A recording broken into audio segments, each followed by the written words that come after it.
اب یہ مسلمان نہیں، یہ خاک کا ڈھیر ہے۔ اپنے اندر وہ حرارت، وہ تازگی ہمیشہ محبت کی قائم رکھیں۔ اللہ سے بھی محبت، رسول اللہ سے بھی محبت، حضور کے ہر صحابی سے محبت۔ اور اولاد رسول کا معاملہ اس طرح کی دیوار سیدھی کر کے جب کہا گیا جناب یہ تو بے مروت لوگ ہیں، پانی نہیں پوچھا اور آپ ان کی دیواریں بنا رہے ہیں، تو فرمایا وکان ابوہ صالحا، ان کا باپ نیک آدمی تھا۔ تو بھائی انہوں نے یہ تو پوچھا ہی نہیں کہ بچے پڑھے لکھے ہیں کہ ان پڑھ ہیں، جاہل ہیں کہ بے مروت ہیں۔ یہ ہونا چاہیے بچوں کا قابل ہونا۔ اگر وہ پیشوائی اور مقتدا بننا چاہتے ہیں تو پھر ضرور آپ ان کی ڈگریاں دیکھیں، لیکن کچھ عزتیں والدین کی وجہ سے، محض کسی کی اولاد ہونے کی وجہ سے بھی ہوتی ہیں، ان میں ڈگریاں اور اسناد نہیں دیکھی جاتی۔ آپ مقتدا نہ بنائیں، پیشوا نہ بنائیں، لیکن جو نیکوں کی اولادیں ہوں ان کا احترام تو کریں، ان کے لیے جذبات تو پیدا کریں، آپ کی طبیعت میں گنجائش تو ہو ان کے لیے۔ جان چھڑاتے ہیں لوگ، فلانا بڑا اچھا تھا، بچے اچھے نہیں، وہ چل یار بچے تو اسی کے ہیں نا۔ یاد رکھیں اپنے محسنوں کو کبھی نہیں بھولیں، اور ان سے نسبت رکھنے والی چیزوں کو بھی کبھی نہیں بھولیں۔ اور پھر جو نبی پاک کی اولاد ہے نا، خدا را حضور کی اولاد پر کبھی بحث نہ کریں، ان کے حوالے سے کبھی بھی کسی چیز کو موضوع بحث نہ بنائیں۔ آپ کو پتہ نہیں کہ رسول اللہ صلی اللہ علیہ وسلم کی اولاد تو وہ ہے، اللہ تعالیٰ نے ہر ناپاکی اور ہر رجس ان سے دور فرما دیا۔ اپنے دل کو، اپنی قلبی واردات کو قائم رکھیں۔ نبی پاک کی اولاد کا اکرام ہمیشہ اپنے دل میں رکھنا اور جذبات رکھنا، سادات کے لیے، حضور کی اولاد کے لیے طبیعت کے اندر گنجائش رکھنا، اس میں کبھی کوئی کمزوری نہ دکھانا۔ اور دوسری بات یہ کہ ان سے سیکھنا ہو۔ واقعہ کربلا جو ہے نا، وہ انسانی زندگی کے لیے بہت بڑی حرارت ہے۔ ہمارا ایک مزاج بن گیا ہے کہ ہم نہ مشقت کے قائل اور عادی نہیں رہے، سکون تلاش کرتے ہیں۔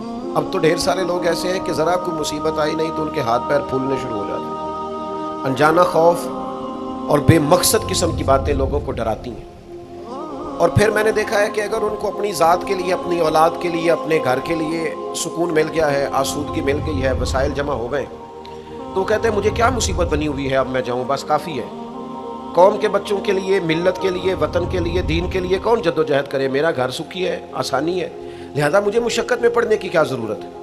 کوشش نہیں کرتے لوگ۔ یاد رکھنا اللہ تعالیٰ نے نا انسان کو پیدا ہی مشقت میں کیا، یہ مشقت میں ہے۔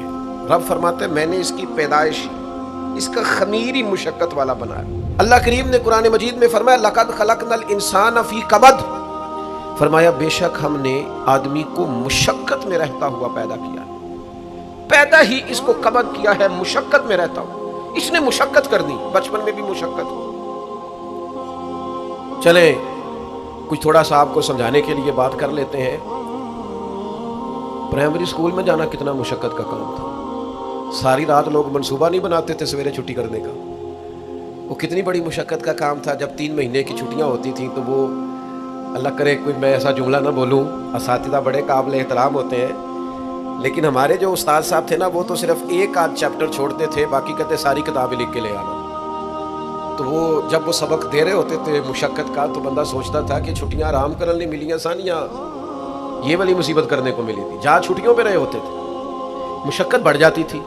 آج تو ان چیزوں پر ہنسی آتی ہے، مشقت، جد و جہد، ہر لمحے جد و جہد، اور ہر مشقت اپنے ٹائم پر مشقت ہوتی ہے۔ آج آپ سے کہا جائے بہت سارے لوگوں سے پرائمری کا امتحان دینا ہے تو آپ کہیں گے بائیں ہاتھ کا کھیل ہے۔ بھئی اب بائیں ہاتھ کا کھیل ہے، تب نہیں تھا۔ اور جو آج پرائمری کر رہے ہیں ان کے لیے بھی آج بائیں ہاتھ کا کھیل نہیں۔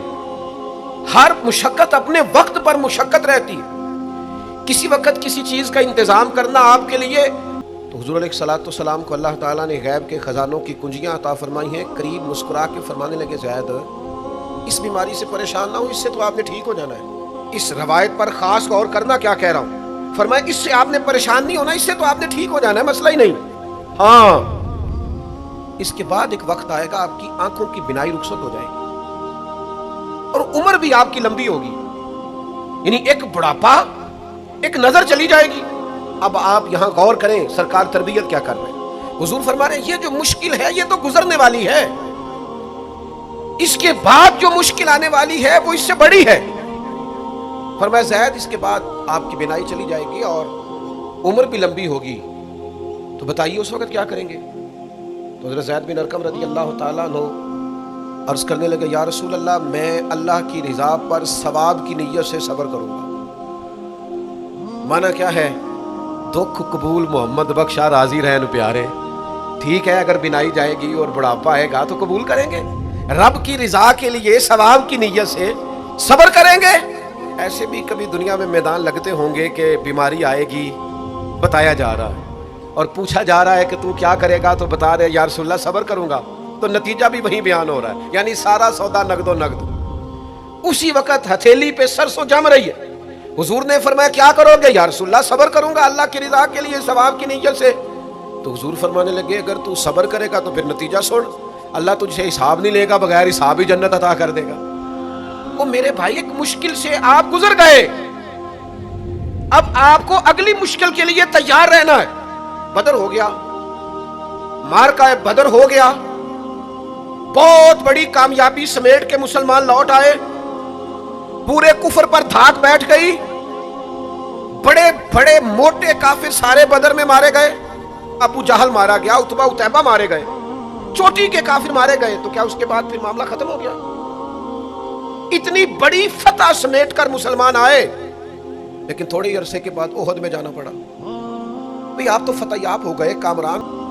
حضرت امیر حمزہ کا سارا وجود کاٹ دیا گیا، آنکھیں نکال دی گئیں، ہونٹ کاٹ دیے گئے، اس کے بعد جو مشکل آئی اس سے بڑی تھی، صبر سے برداشت کی، حالات ٹھیک ہو گئے، نہیں خندق تیار ہے، معرکہ تیار ہے، اور قحط کا زمانہ اور کڑاکے کی سردی، بھوک کا یہ عالم کے لوگوں نے پیٹ پہ پتھر باندھ لیے، لیکن خندق کھودنی ہے، میدان میں رہنا ہے۔ یہ معاملہ ختم ہوا تو کیا بات دب گئی؟